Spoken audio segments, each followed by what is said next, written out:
ఈ రోజు నేను మీకు కథ వినిపిస్తాను.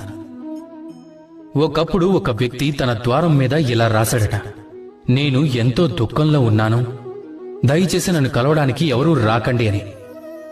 కొంతసేపటి తర్వాత అతని మిత్రుడొచ్చాడు. అతడు ఆ మాటల్ని చదివాడు. అయినా సరే వెళ్లి అతన్ని కలిశాడు.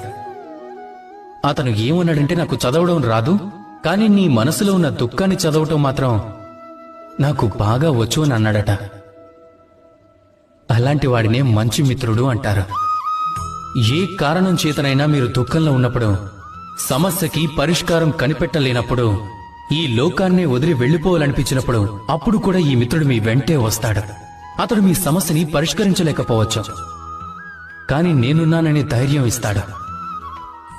అతడు మీ దుఃఖాన్ని తగ్గించలేకపోవచ్చు, ఆశాకిరణాలని తప్పకుండా చూపించగలడు. మీరు ఈ లోకాన్ని వదిలి వెళ్లిపోవలసి రావచ్చు.